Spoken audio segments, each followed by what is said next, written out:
A from Raman House.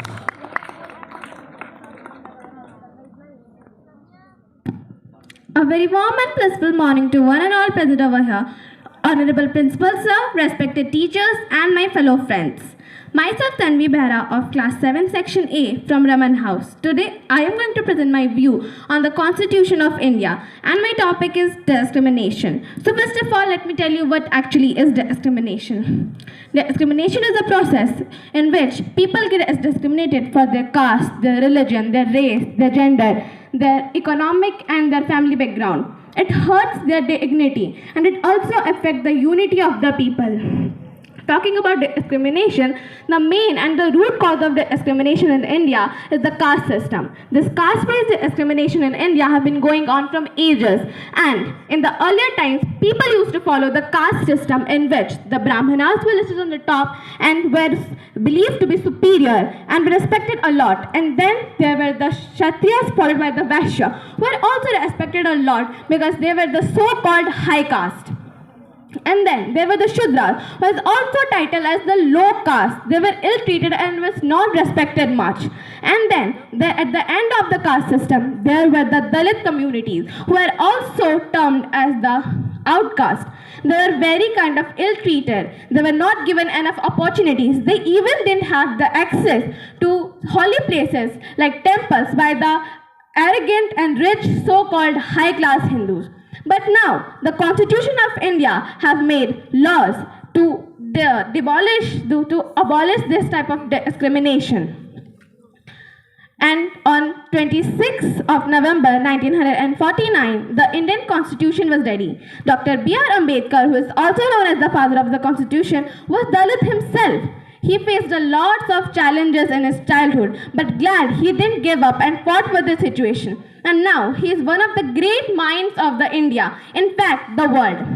Dr. B.R. Ambedkar ji traveled across 60 countries and read their constitution. He later contributed in making the world's longest written constitution, the Indian Constitution. Here are some of the provisions under the Article 15 of the Indian Constitution. The first provision, the first law, it states that every person, every citizen of India is equal in front of the law. It doesn't matter if she is the president of our country or a domestic worker. They all have to obey the same kind of law.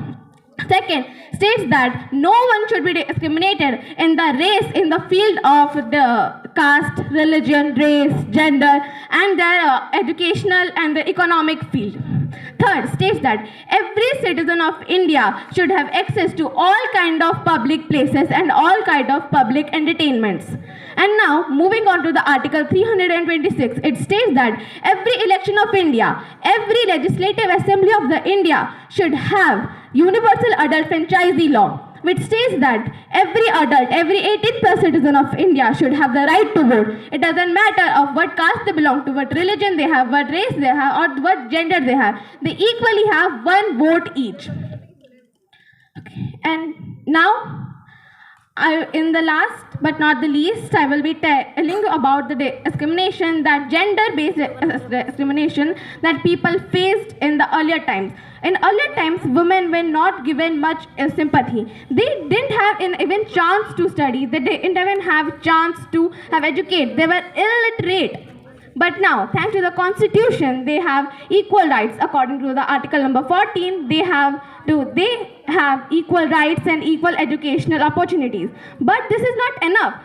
Instead of the people still do not believe that the work of women, the housework of women that women do is not much important than the work the men do. Nothing the Constitution can do if we don't change our mindset. We have to change our mindset and sympathize both the men and women's work.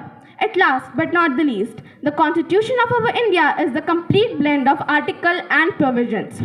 The Indian Constitution is there for us to prevent conflict amongst us.